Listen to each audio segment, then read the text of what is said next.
जय हिंद, वंदे मातरम। स्वागत है आप सभी साथियों का गेंजर लर्निंग गुरुजी प्लेटफॉर्म में। तो आज की लेक्चर में हम लोग कितने प्रश्न करेंगे? तो 100 प्रश्नों को करेंगे आज की लेक्चर में। ये जो लेक्चर है आज की बहुत इंपॉर्टेंट है आपके लिए। तो जो भी बिहार शिक्षक भर्ती की तैयारी कर रहे हैं उनके लिए ये जो डेली क्लास होती है सुबह में वह बहुत उपयोगी होती है। 7 बजे आप लोग की हमेशा वीडियो मिल जाती है, लेकिन किसी कारणवश आज जो है थोड़ा सा लेट हो गया, जिससे वीडियो जो है अभी अपलोड आप लोग को हो रहा है, मतलब अभी अपलोड हो रहा है, आप लोग को मिल रहा है। तो लेक्चर को जरूर देखिएगा, पूरा देखने का प्रयास कीजिएगा। हम लोग 100 प्रश्न करेंगे आज की लेक्चर में, और जितना हो सके आप लोग इस वीडियो को शेयर जरूर कर दीजिएगा। लेकिन साथियों, आप लोग से अनुरोध है कि पूरा लेक्चर को जरूर देखिएगा, क्योंकि इसमें ऐसे प्रश्न लिए गए हैं, ऐसे प्रश्नों को सेट किया गया है जो सारे बुक, जितने सारे बुक हैं एनसीईआरटी और एससीईआरटी के, उससे प्रश्नों को लिया गया है। ओके, तो पूरा देखिएगा। देखते हैं 656 प्रश्नों को। यहाँ पे जो 656 प्रश्न है कि कीट भक्षी पौधा कौन सा है। अब यहाँ पे बात आ गया कि कीट भक्षी प्रकार का जो पौधा होता है यह इसमें से कौन सा है। तो ड्रोसम जो हो जाएगा एक प्रकार का कीट भक्षी पौधा हो जाएगा। राइट आंसर यहाँ पे जो बी होगा ये बिल्कुल सही होगा। 657 प्रश्न देखिए। 657 प्रश्न है कि निकोटीन पाया जाता है। निकोटीन जो है किस कहाँ पे पाया जाता है? तो जो तंबाकू की पत्ती होती है उसमें निकोटीन की मात्रा पाई जाती है। ऑप्शन जो यहाँ पे बी हो रहा है ये सही हो रहा है। निकोटीन याद करिएगा, निकोटीन कहाँ पे पाया जाता है? तो तंबाकू की पत्ती में जो है निकोटीन की मात्रा होती है, तो इसलिए यहाँ पे बी ऑप्शन सही हो रहा है। 658 प्रश्न देखिए। 658 प्रश्न है कि पौधे के किस भाग से कॉफी प्राप्त होती है? तो पौधे के उस भाग का नाम है बीज। बीज से जो है जहाँ मतलब वहां से कॉफी जो है प्राप्त होती है। एक प्रश्न और बनता है कि कॉफी उत्पादन करने वाला भारत का कौन सा राज्य है? तो उस भारत का राज्य हो जाएगा, उसका नाम है कर्नाटक। क से कॉफी हो जाएगा और क से कर्नाटक हो जाएगा। तो इस तरह आप लोग इसे याद कर सकते हैं। ओके, अगला प्रश्न देखते हैं 659 प्रश्न। 659 प्रश्न है कि जीव की उत्पत्ति जीव से होती है। इस कथन का सत्यापन किसके द्वारा किया गया था? तो ओपेरिन के द्वारा जो है इस बात को स्पष्ट किया गया है कि जीव की उत्पत्ति जीव से होती है। ओपेरिन ने इस बात का जिक्र किया है। तो डी ऑप्शन यहाँ पे जो है सही हो रहा है। 660 प्रश्न देखिए। 660 प्रश्न है कि प्रथम जीव की उत्पत्ति कहाँ पे हुई थी? प्रथम जीव की उत्पत्ति जो है कहाँ पे हुई थी? तो प्रथम जीव की उत्पत्ति जो है सबसे पहले जल में हुआ था। राइट आंसर यहाँ पे जो सी हो रहा है ये बिल्कुल सही हो रहा है। 661 प्रश्न देखिए कि निम्न में से कौन सा पदार्थ जो है सबसे कठोर होता है? तो उस कठोर जो पदार्थ है वह हो जाएगा हीरा। राइट आंसर यहाँ पे जो डी हो रहा है ये बिल्कुल सही हो रहा है। हीरा जो है एक प्रकार का कठोरतम पदार्थ पदार्थ होता है। सबसे कठोर पदार्थ कौन होता है दोस्तों? तो उसका नाम है हीरा। आप लोग को जरूर याद हो गया होगा। एक 662 प्रश्न देखते हैं। 662 प्रश्न है कि दुमटी, जिसको लोम मिट्टी के नाम से जाना जाता है, इसमें कौन सी कण की मात्रा जो है सबसे अधिक होती है, उपलब्ध होती है? तो इसमें बात करें तो बालू वाला भी कण होता है, चिकना कण होता है और पासु कण। ये तीनों जो होते हैं इस लोम मिट्टी में उपलब्ध होते हैं। तो राइट आंसर यहाँ पे जो डी हो रहा है ये सही हो रहा है। सभी प्रकार के कण जो होते हैं इसके अंदर उपलब्ध होते हैं। 663 प्रश्न देखिए। 663 प्रश्न है कि पौधे को सबसे अधिक पानी किस मिट्टी से मिलता है? तो पौधे को सबसे अधिक पानी जो है बलुई मिट्टी से मिलता है। राइट आंसर यहाँ पे जो सी हो रहा है ये बिल्कुल सही हो रहा है। याद करना होगा दोस्तों कि आप लोग जरूर याद करिएगा कि पौधे को सबसे अधिक पानी जो है कहाँ से मिलता है? तो उस मिट्टी का नाम हो जाएगा बलुई मिट्टी। 664 प्रश्न देखिए। 664 प्रश्न है कि किस मिट्टी में केसिका, जिसको कैपिलरीज कहते हैं, सबसे अधिक प्रभावशाली होती है? बहुत सुंदर सा ये प्रश्न है। तो चिकनी मिट्टी में जो केसिका होती है इसका सबसे ज़्यादा जो है प्रभावशाली प्रभाव जो है चिकनी मिट्टी में देखने को मिलता है। 665 प्रश्न देखिए। 665 प्रश्न है कि भारत छोड़ो आंदोलन के दौरान पहली समानांतर सरकार कहाँ पे बनी थी? बहुत सुंदर सा प्रश्न है और मोस्ट इंपॉर्टेंट प्रश्न भी है। तो बलिया में बनी थी। कहाँ पे बनी थी दोस्तों? तो बलिया में बनी थी। राइट आंसर यहाँ पे जो CAA ऑप्शन हो रहा है ये सही हो रहा है। 666 प्रश्न देखिए कि इन्फ्लुएंजा जिसको यहाँ पे बताया गया है कि सबसे अधिक प्रचलित रूप में किस नाम से इसे जाना जाता है। इन्फ्लूएंजा जो है एक प्रकार का मच्छर के काटने से होता है। तो यहाँ पे जो राइट आंसर होगा बी ऑप्शन, यह सही होगा। स्वाइन फ्लू के नाम से जाना जाता है, सबसे अधिक जो प्रचलित है वह है स्वाइन फ्लू। तो बी ऑप्शन यहाँ पे करेक्ट हो रहा है। 667 प्रश्न देखिए, 667 प्रश्न है कि निम्नलिखित में से कौन जो है दूध से दही बनाने में जो है कौन सा जीवाणु जो है सबसे उपलब्ध है। तो लैक्टोबैसिलस राइट आंसर यहाँ पे जो बी हो रहा है दोस्तों, ये सही हो रहा है। लैक्टोबैसिलस जो दूध से क्या करता है, दही को बनाने में मदद करता है। अगला प्रश्न देखते हैं यहाँ पे 668 प्रश्न को। 668 प्रश्न है कि एंटीबायोटिक होते हैं। एंटीबायोटिक जो है एक प्रकार के क्या है, पौधे, दवाएं, सिरप, टॉक्सिन है। तो यहाँ पे अगर बात करें तो राइट आंसर यहाँ पे बी जो होगा ये सही हो रहा है दोस्तों। जो एंटीबायोटिक होता है एक प्रकार की दवा होती है, ठीक है। तो आप लोग जरूर याद करिएगा, एंटीबायोटिक एक प्रकार की क्या है, तो दवा है। यहाँ पे देखते हो 669 प्रश्न है कि प्राकृतिक कीटनाशक एजाडीरकटिन प्राप्त होता है। प्राकृतिक जो एक कीटनाशक है, यहाँ पे उस कीटनाशक का नाम बताया गया है एजाडीरकटिन। ये कहाँ से प्राप्त होता है, किस पौधे से प्राप्त होता है। बहुत सुंदर सा ये प्रश्न है। तो ये जो है नीम से प्राप्त होता है। राइट आंसर यहाँ पे जो बी हो रहा है ये बिल्कुल सही हो रहा है। एजाडीरकटिन जो है किस पौधे से प्राप्त होता है दोस्तों, तो नीम से होता है। ये जो है एक प्रकार का कैसा कीटनाशक है, तो यह जो है एक प्रकार का प्राकृतिक कीटनाशक है। ओके, क्लियर हो जाएगा। 670 प्रश्न देखिए, 670 प्रश्न है कि भारत में हरित क्रांति के जन्मदाता किसे माना जाता है। भारत में हरित क्रांति के जन्मदाता किसे माना जाता है, तो एम.एस. स्वामीनाथन को माना जाता है। राइट आंसर यहाँ पे जो डी हो रहा है ये सही हो रहा है। भारत में हरित क्रांति के जन्मदाता जो है एम.एस. स्वामीनाथन को माना जाता है। अगला देखते हैं 671 प्रश्न है कि निम्नलिखित में से कौन सी बीमारी पर काबू पा लिया गया है। उस बीमारी का नाम बताना है जिस पर जो है काबू अच्छे तरीका से पा लिया गया है। तो उस बीमारी का नाम है टीबी। टीबी पर जो है बहुत सारे टीबी पर जो है बीमारियों पर काबू पा गया है। जिस पहले ऐसा नहीं था, टीबी से बहुत सारे लोग जो है मर रहे थे। अब लेकिन जो है बहुत सारे डॉक्टरों का विकास हुआ, बहुत सारे लोग जो है नॉलेज वाले हैं जिस पर इस काम को करने में जो है सफलता हासिल की। तो यहाँ पे जो ए ऑप्शन हो रहा है ये सही हो रहा है। 672 प्रश्न देखिए कि 672 प्रश्न है कि चेचक के वैक्सीन को सर्वप्रथम तैयार किसके द्वारा किया गया था। सुंदर सा प्रश्न है। तो डॉक्टर जेनर के द्वारा जो है चेचक के वैक्सीन को तैयार किया गया था। चेचक के जो वैक्सीन होता है उसको तैयार करने का ऋणी किसके माना जाता है, तो डॉक्टर जेनर को माना जाता है। 673 प्रश्न है कि आलू एक प्रकार का क्या है। आलू जो है एक प्रकार का क्या है, तो तना हो जाएगा। राइट आंसर यहाँ पे जो बी होगा ये बिल्कुल सही होगा। 674 प्रश्न देखिए, 674 प्रश्न है कि निम्नलिखित में से कौन जो है वायु प्रदूषक नहीं है। बहुत सुंदर सा प्रश्न है। तो यहाँ पे सल्फर डाइऑक्साइड, कार्बन मोनोऑक्साइड, यहाँ पे दिया है कार्बन डाइऑक्साइड और यहाँ पे DDT। तो वायु प्रदूषक की बात किया तो DDT जो ऑप्शन डी हो रहा है ये सही होगा। DDT जो है एक प्रकार का पीड़कनाशी है जो खेतों में छिड़का जाता है। तो ये ऑप्शन जो है डी ऑप्शन ये सही हो रहा है, वायु प्रदूषक नहीं है। 675 प्रश्न है कि अनुवांशिकता के जन्मदाता किसे माना जाता है। अनुवांशिकता के जन्मदाता जो है मेंडल को माना जाता है। मेंडल ने जो है मटर के पौधे को अपना जो है खोज किया था। तो डी ऑप्शन यहाँ पे जो सही हो रहा है ये सही होगा, डी ऑप्शन। 676 प्रश्न देखिए कि डीएनए का मॉडल प्रस्तुत करने में 1962 में नोबेल पुरस्कार किसे मिला था। जब डीएनए का जो मॉडल प्रस्तुत किया गया था 1962 में, तो उस समय उस व्यक्ति का क्या नाम है जिसके द्वारा जो है इस नोबेल पुरस्कार को प्रदान किया गया था। तो उनका नाम जो हो जाएगा डॉक्टर HG खुराना हो जाएगा। राइट आंसर यहाँ पे जो बी हो रहा है ये सही हो रहा है।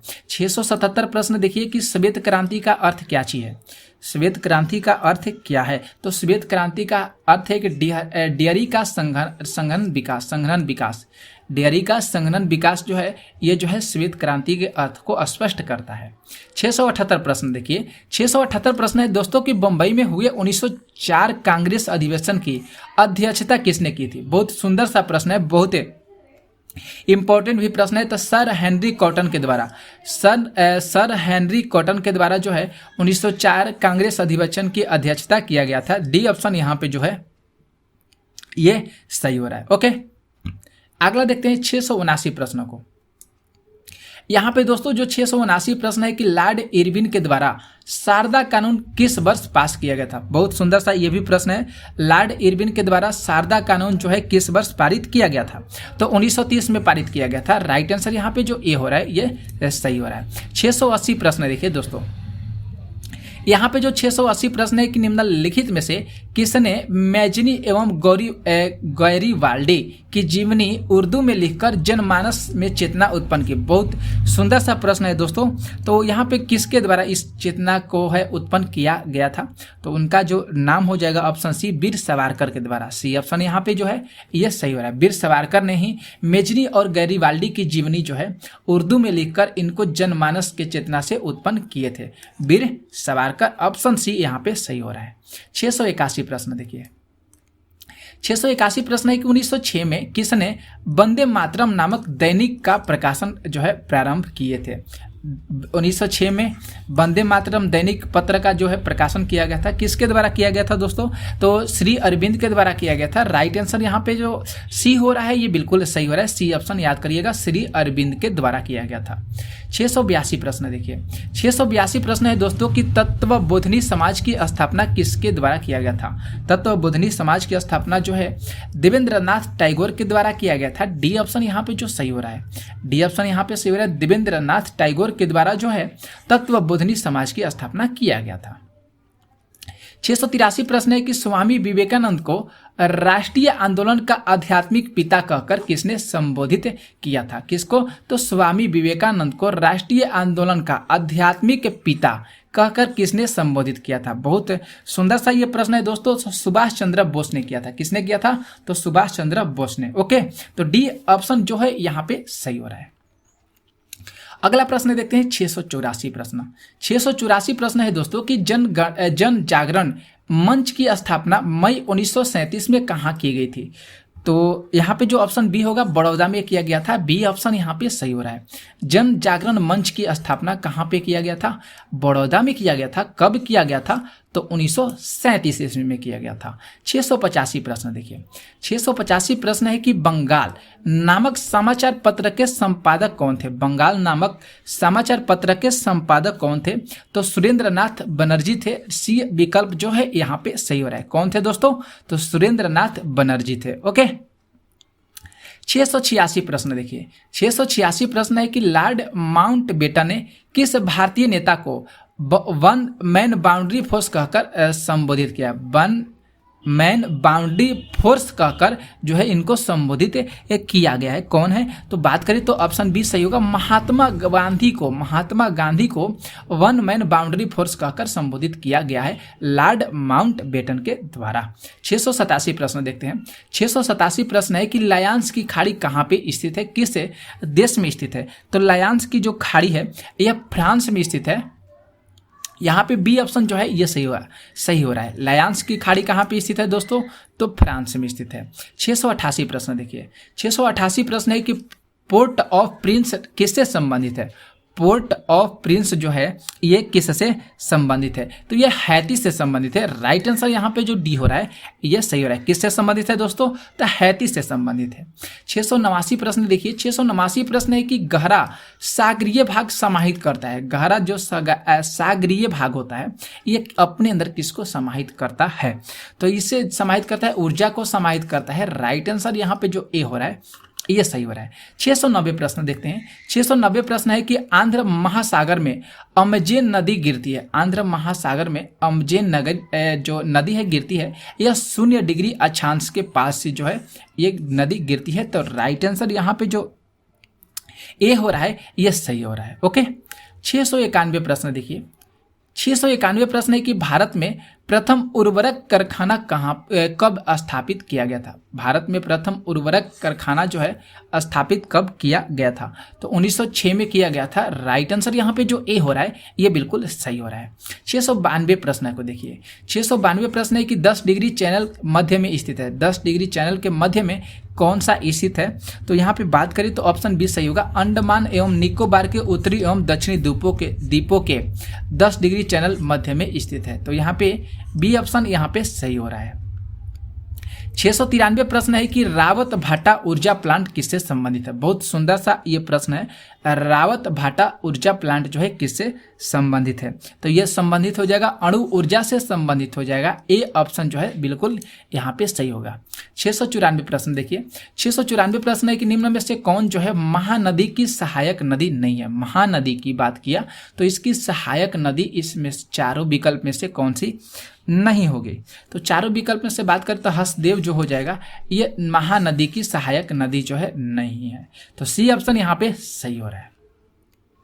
695 प्रश्न देखिए कि आर्थिक अंतःस्तरीय सुविधाएं कौन सी इसमें से नहीं है। आर्थिक अंतःस्तरीय सुविधाएं इसमें से कौन सी नहीं है। तो यहाँ पे ए ऑप्शन बिल्कुल सही होगा। रास्ता जो हो जाएगा यह आर्थिक अंतःस्तरीय सुविधाएं जो है नहीं है। 696 प्रश्न है कि चौरी चौरा किसके लिए विख्यात है। चौरी चौरा जो है स्वतंत्रता संग्राम के लिए जो है शुरुआत हुआ था, यह इसके लिए विख्यात है। किसके लिए विख्यात है, तो स्वतंत्रता संग्राम की शुरुआत के लिए ये जो है चौरा चौरी विख्यात है। ओके, अगला प्रश्न देखते हैं दोस्तों 697 प्रश्नों को।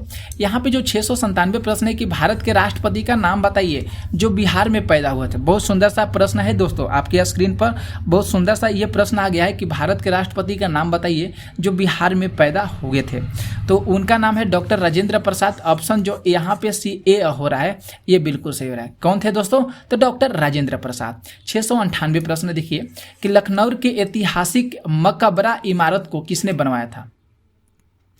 तो बनवाए थे अस्फुदैला के द्वारा जो है इस चीज को बनाया गया था। बी ऑप्शन यहाँ पे सही हो रहा है। 699 प्रश्न देखिए यहाँ पे वार्निकुलर प्रेस एक्ट मार्च 1878 किसने पारित किया था। वार्निकुलर प्रेस एक्ट किसके द्वारा पारित किया गया था। तो ये जो पारित किया गया था लॉर्ड लिटन के द्वारा पारित किया गया था 1878 ईस्वी में। तो बी ऑप्शन यहाँ पे सही हो रहा है। 700 नंबर देखिए प्रश्नों को, आप पहुंचे हैं 700 प्रश्न है कि मौर्यकालीन हीनयान गुफाएं कहाँ पे स्थित है। मौर्यकालीन हीनयान गुफाएं जो है कहाँ पे स्थित है। तो ये राजगिरी पहाड़ी पे स्थित है। बी ऑप्शन जो है यहाँ पे ये सही हो रहा है। 701 प्रश्न यहाँ पे देखिए कि अशोक ने धम्म नीति के प्रचारक धम्म महापात्रों की नियुक्ति की आंतरिक रूप से स्वतंत्र पड़ोसी राज्यों में इस उद्देश्य के लिए नियुक्त अधिकारी किसे जाने जाते थे। बहुत सुंदर सा प्रश्न है, VVI प्रश्न है। तो अंत महामात्र को जाने जाते थे। राइट आंसर यहाँ पे जो बी हो रहा है ये सही हो रहा है। 702 प्रश्न देखिए, 702 प्रश्न है कि तृतीय बौद्ध संगीति के अध्यक्ष अस्तवीर मोगली पुत्र तीस ने एक पुस्तक लिखी जिसके शीर्षक का क्या नाम है। तो ऐसे प्रश्न आपके पूछे जाएंगे तो कथा वस्तु हो जाएगा, कथा वत्सु। यहाँ पे डी ऑप्शन यहाँ पे सही हो रहा है।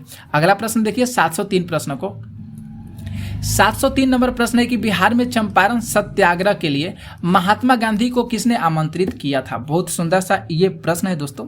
तो राजकुमार शुक्ल के द्वारा जो है महात्मा गांधी को जो है आमंत्रित पत्र भेजा गया था। 704 प्रश्न देखिए, ट्रांस साइबेरियन रेल किसे जोड़ती है। ट्रांस साइबेरियन रेल जो है किसे जोड़ती है। तो मास्को को व्लादिवोस्टोक से लेकर जोड़ती है। मास्को को व्लादिवोस्टोक से जोड़ती है ट्रांस साइबेरियन रेल जो है। ओके, 705 प्रश्न देखिए यहाँ पे कि 705 प्रश्न है कि लालांग वाइल्ड लाइफ सेंचुरी कहाँ पे स्थित है। लालांग वाइल्ड लाइफ सेंचुरी जो है कहाँ पे स्थित है। बहुत सुंदर सा प्रश्न है। तो ये आसाम में स्थित है। राइट आंसर यहाँ पे जो डी हो रहा है ये बिल्कुल सही हो रहा है। 706 प्रश्न देखिए कि चंद्रगुप्त बसदी मंदिर कहाँ पे स्थित है। चंद्रगुप्त बसदी मंदिर कहाँ पे स्थित है। तो ये श्रवण बेलगोला में स्थित है। राइट आंसर यहाँ पे जो ए हो रहा है ये सही हो रहा है। 707 प्रश्नों को देखिए, यहाँ पे 707 प्रश्न की कथा सरिता सागर में उल्लेख है कि महेंद्रादित्य के पुत्र जो है विक्रमादित्य ने हुणों को परास्त किया था। वह विक्रमादित्य कौन थे। बहुत सुंदर सा प्रश्न है। तो उस विक्रमादित्य का नाम हो जाएगा स्कंद गुप्त विक्रमादित्य। राइट आंसर यहाँ पे जो डी हो रहा है ये सही हो रहा है। 708 प्रश्न देखिए, 708 प्रश्न है कि शाहबाज गढ़ी का अशोक का सप्तम शिलालेख जो है किस लिपि में उत्तीर्ण है। बहुत सुंदर सा ये प्रश्न है। तो उस लिपि का नाम है खरोष्टी लिपि में क्या है, यह जो है लिपि उत्कीर्ण है सप्तम शिलालेख के। 709 प्रश्न देखिए, 709 प्रश्न है कि त्रिकोणात्मक संघर्ष में मुख्य रूप से भागीदार कौन कौन थे। यहाँ पे देखना है ऑप्शन में। तो कौन कौन से भागीदार थे यहाँ पे। तो प्रतिहार पाल एवं राष्ट्रकूट। प्रतिहार पाल एवं राष्ट्रकूट जो थे ये सबसे ज़्यादा इसमें भागीदार बने थे। 710 प्रश्न देखिए कि महमूद गजनी किस वंश का शासक था। महमूद गजनी जो है यामनी वंश का शासक था। बी ऑप्शन यहाँ पे सही हो रहा है। 711 प्रश्न करें कि बलवन 1255 से लेकर 1287 इनका जन्म है, इनका मूल नाम क्या था। बलवन का मूल नाम क्या था, ये बहुत सुंदर सा प्रश्न है। इनका मूल नाम था बाउद्दीन। बाउद्दीन जो था इनका पूरा नाम था, मूल नाम था। सी ऑप्शन यहाँ पे सही हो रहा है। यहाँ पे 712 प्रश्न है कि वो प्रथम इतिहासकार कौन था जिसने कहा कि मुहम्मद बिन तुगलक जो है आशिक के पागल था। यह उस इतिहासकार का नाम बताइए जिसने कहा था कि जो मोहम्मद बिन तुगलक है ना वह आशिक के पागल था। किसके द्वारा इस बात को कहा गया है, तो बर्नी के द्वारा जो है इस बातें का जिक्र किया गया है। राइट आंसर यहाँ पे जो बी हो रहा है यह सही हो रहा है। 713 प्रश्न देखिए, इन पंक्तियों को अच्छे से पढ़िए और लिखा गया है। देखिए कह रहा है कि बहुत देखे परी औलिया, पढ़े किताब कुरान, कहे हिंदू मोही राम प्यारा, तुरक के कहे रहीमान। ये बताना है कि ये पंक्तियां किसके द्वारा लिखा गया है। ये पंक्तियां कबीर के द्वारा लिखा गया है। राइट आंसर यहाँ पे जो डी हो रहा है ये बिल्कुल सही हो रहा है। बहुत देखे परी औलिया, पढ़े किताब कुरान, कहे हिंदू मोही राम प्यारा, तुरक रहे रहीमान। ये जो पंक्तियां है कबीर की पंक्तियां है। 714 प्रश्न है कि एक प्रशासनिक इकाई के रूप में बिहार बंगाल से विलय कब हुआ था। बहुत अच्छा सा ये प्रश्न है। तो बिहार बंगाल से जो विलय हुआ था 1719 में हुआ था। राइट आंसर यहाँ पे ए होगा, ये सही होगा। 715 प्रश्न है कि निम्नलिखित में से कौन जो है परम शून्य तापमान का प्रतिनिधित्व करता है। बहुत सुंदर सा प्रश्न है दोस्तों। तो यहाँ पे -100 डिग्री सेल्सियस जो हो जाएगा, सी ऑप्शन यहाँ पे ये सही होगा। 716 प्रश्न देखिए कि उच्च तापमान को अधिक दूरी से नापने के लिए किस उपकरण का उपयोग किया जाता है, किसका उपयोग किया जाता है। तो उसका जो नाम हो जाएगा पायरोमीटर। ए ऑप्शन यहाँ पे सही होगा। पायरोमीटर का जो है उपयोग है यह उच्च तापमान को अधिक दूरी तक मापने में मदद करता है। 717 प्रश्न है कि बिजली की स्त्री के ताप तत्वों के निर्माण के लिए प्रयुक्त धातु जो है वह कौन सा है। उसका नाम हो जाएगा नाइक्रोम। सी ऑप्शन यहाँ पे सही होगा। अगला प्रश्न देखिए 718 प्रश्न है कि एक संवाहक के तापक्रम परिवर्तन के कारण इसमें विभव परिवर्तन होता है, इस घटना को क्या कहा जाता है। इस घटना को जो है थॉम्सन प्रभाव के नाम से जाना जाता है। ए ऑप्शन यहाँ पे सही हो रहा है। 719 प्रश्न देखिए कि किस नियम के अनुसार समान ताप और दाब पर सभी गैस के एक निश्चित आयतन में अणुओं की संख्या समान होती है। बताना है यहाँ पे कौन सा जो नियम है, प्रभाव है, देखने को मिलता है। तो उसका नाम हो जाएगा अवगाद्रो का नियम। यहाँ पे जो डी ऑप्शन हो रहा है ये सही हो रहा है। कौन सा होगा, अवगाद्रो का नियम। 720 प्रश्न देखिए, 720 नंबर प्रश्न है कि जब गर्म द्रव को एक मोटे कांच के गिलास में डाला जाता है तो गिलास चटक जाता है, क्यों ऐसा प्रक्रिया देखने को मिलता है। गिलास क्यों चटक जाता है, क्योंकि गिलास जो होता है वह ताप का कुचालक होता है, इसलिए गिलास की केवल जो आंतरिक सतह है वह फैली रहती है, इसलिए गिलास जो है चटक जाता है। सी ऑप्शन यहाँ पे सही हो रहा है।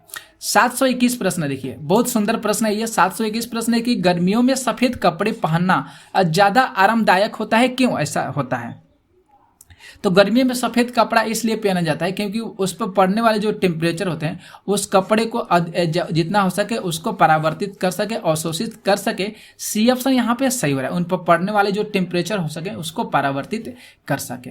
722 प्रश्न है देखिए कि वह ताप बिंदु जिस पर ठोस, द्रव और गैसीय तीनों अवस्थाएं एक साथ रहती है उस चीज को क्या कहते हैं। बहुत सुंदर सा मोस्ट इंपॉर्टेंट प्रश्न है, उसे त्रिक बिंदु के नाम से जाना जाता है। डी ऑप्शन यहाँ पे क्या होगा, ऐसा सही हो रहा है। और देखते हैं 723 प्रश्न है कि प्रेशर कुकर में खाना जल्दी पक जाता है। बहुत आप लोग को भी पता होगा पहले से, प्रेशर कुकर में खाना जल्दी पक जाता है, इसका मेन रीजन क्या है। तो इसका मेन रीजन है कि कम दाब के कारण पानी जो है कम तापमान पर उबलने लगता है, जिसकी वजह से कुकर में जो है खाना जल्दी पक जाता है। तो सी ऑप्शन यहाँ पे सही हो रहा है। ओके, तो दोस्तों आज की क्लास में हम लोग 723 मतलब 656 से लेकर 723 तक प्रश्नों को किए हैं। कैसा लगा आप लोग को क्लास, जरूर आप लोग इस क्लास को शेयर कर दीजिएगा, कमेंट जरूर कीजिएगा कि आप लोग को क्लास जो है ये कैसा लगा।